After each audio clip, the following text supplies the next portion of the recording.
Y'all, it's Paula with Hillbilly Orchids.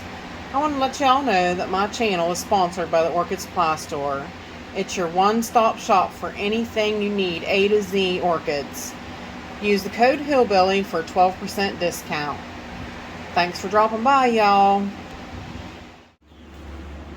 Hey y'all, it's Paula with Hillbilly Orchids. Welcome back to my channel. I hope everybody's having a fantastic day. Today I want to talk about 3 easy tips to caring for your Phalaenopsis orchid. Okay, now for this moment we're talking about moth orchids. We're talking about your general Lowe's, big box stores kind of places, general moth orchid. We're not talking about your summer blooming phals. We're not talking about them. We're talking about your general grocery store type Phalaenopsis. Now they come in usually about 3 different sizes. I don't have any really large ones right now, but this one here, this lark song, this one will be a very large one eventually. This one, it is a big phal, and it will get that way. But basically, you have a small mini phal. You have a medium size phal, which these two are more or less in the medium areas.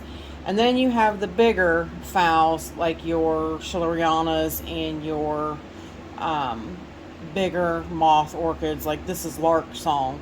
You'll have a bigger phal like that. Now, I like all the different sizes, of course. I mean, you can't have a big phal without having a medium sized phal, without having a small phal. You just can't. But basically, I want to start out with saying that the 3 main tips to easy care for Phalaenopsis is, number 1 is light. Again, light. Now, a lot of people have the misnomer that you stick these guys in a shady corner and that's good enough and they'll grow, blah, blah, blah. No. That cannot be the furthest thing from the truth. These guys love light. They do better in light. They fare better in light. They bloom amazing in light. Their leaves get great colors in light. So do not stick these guys in a dark corner. They will grow a little bit. They'll be very dark green, but they'll not be a happy plant and they'll not bloom. So if you grow under LED lights, I grow them pretty bright. I keep them under a really, really decent, about oncidium light. Not really Cattleya light, but oncidium light. I make sure that mine have a great deal of light. So please do not stick these guys in a shady corner with hardly no light. That is just the wrong move for these guys. Now, number two is humidity. Now, humidity with these guys, for me, myself, I have found personally, has been touchy. The books tell you, the books or Google, whoever, they tell you the great range is 65 to 75% humidity they like. Now, in my opinion, my range, I try to keep them at about 50. That's it. I try really hard. I keep them on the side of the room where the humidity does not get that high, because when I get high humidity like that, I get crown rot. I get stem rot. These guys, in my environment, I don't know, I mean, you know my environment. My environment is, closed in. I do have air. I do have fans, big mega fans running. My fan's not running. Why is my fan not running?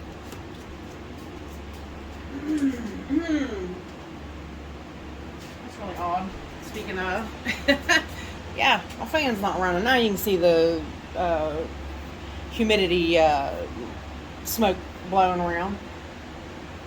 So yes, even with that fan blowing the way that it does, and the ceiling fan blowing the way that it does, and my box fans blowing the way they do, somehow moisture collects in that crown and does not dry out, and it causes crown rot, or it stays in amongst the stem and causes stem rot.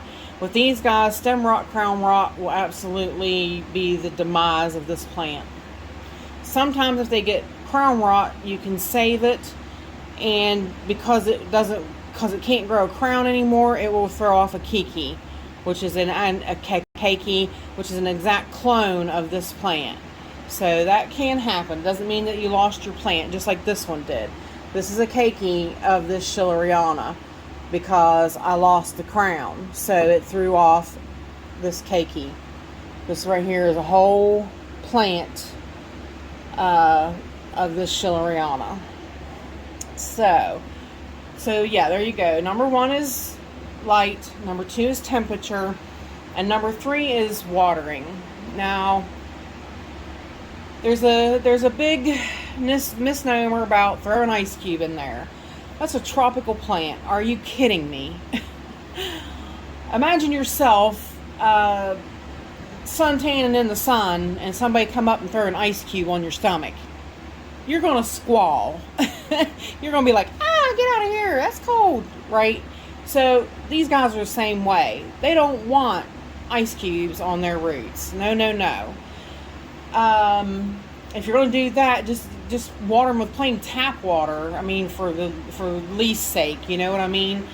But these guys, they do like a fair amount of food. They do. They're high nitrogen feeders, and they do like a fair amount of food, which I usually feed mine weekly. In the summertime, it's about 200 parts per million with a high nitrogen. What am I trying to say? A high nitrogen starch, whatever. The nitrogen's very high, let's just say. So, yes, that is how these guys grow in the summertime. In the wintertime, I do cut the nitrogen back some, because everybody's kind of dormant. These particular guys, the moth orchids, they need a drop in temperature to entice this to spike.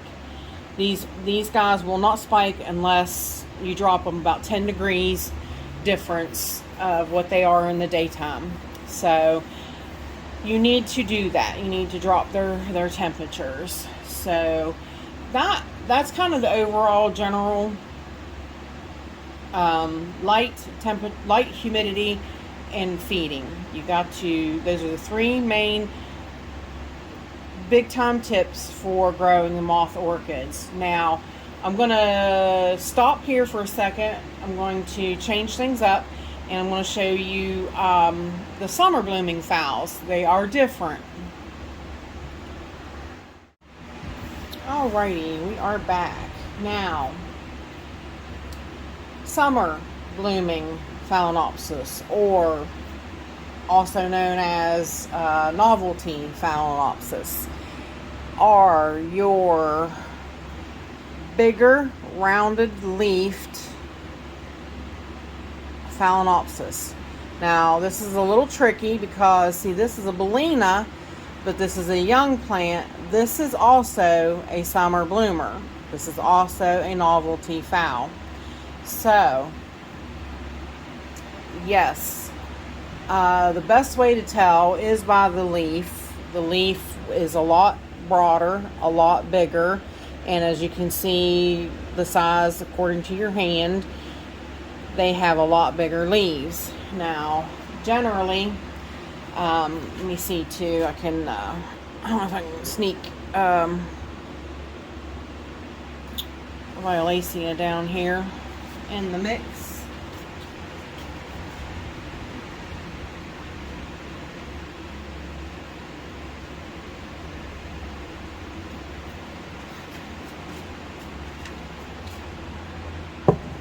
Alright, there's Violacea in the mix. Now, again, look at those leaves. A lot different than your standard moth fowl.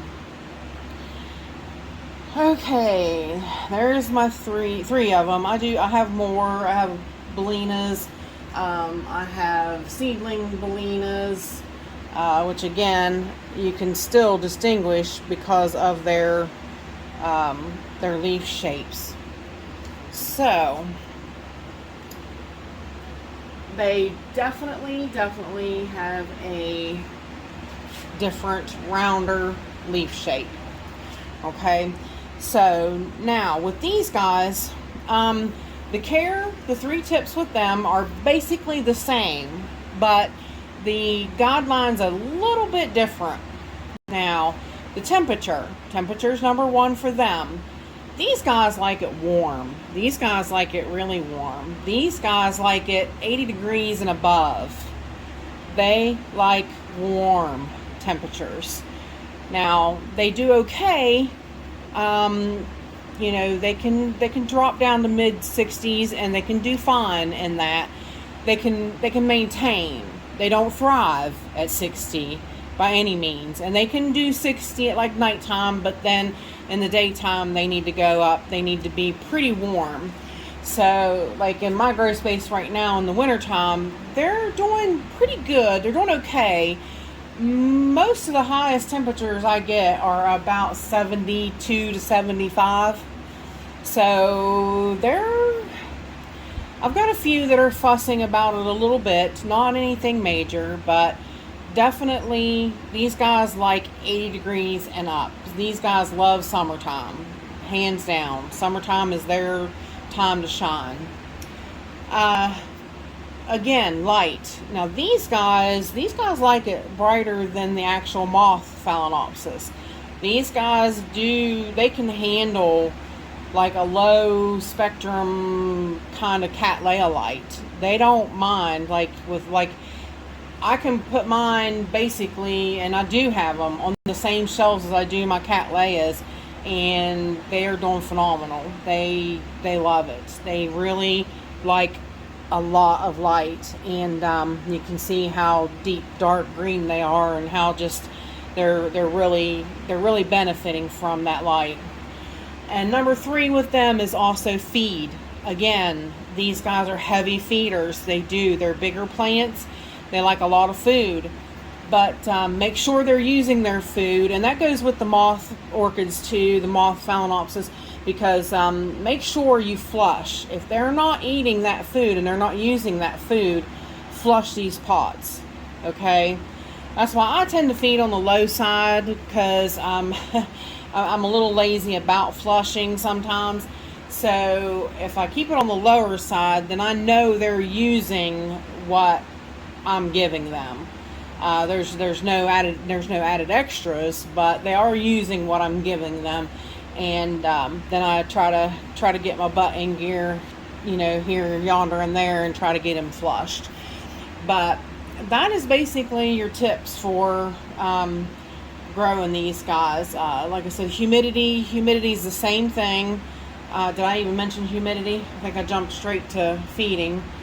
But humidity's right about the same as well. They do like humidity, but I try to only keep these guys at 50% as well, because anything higher, I get into trouble. I have lost these guys to stem rot and crown rot, mostly stem rot with the summer fowls, because the way their crowns are, the way their crowns hang, I don't usually get crown rot with them. I get stem rot. So, but I have lost these guys to high humidity temperatures, or high humidity readings. Anything 75 and above, they absolutely. I kept at like 85 before, and I lost so many phals, like 6 different phals between moth and summer blooming. So it really showed me. I'm like, nope, can't have this. So yeah, I dropped it down. I've been trying to keep them in an area in the grow space where they do not have that high a humidity, or the fan blows them around to the point where, you know, it's not staying, they get dry pretty good. So yeah, definitely, you know, I recommend either Phalaenopsis for any collection. They're really, you know, they're generally not hard to take care of at all. They're just like a Cattleya, you know, water them, make sure they're dry before you water them again. They're just the same way, because if you keep them too wet, then their roots will rot as well. So yeah, make sure they dry out in between waterings, and there you go. You know, here's 3 easy tips, and it's just like I said, it's the same for both of them. Only thing is that these guys like more warm. The regular moth orchids can handle more warmth, but they thrive better in 75 to 80. These guys want 80 and above. So that's your basic difference. So, but you've got light, you got temperature, and you got water and feed.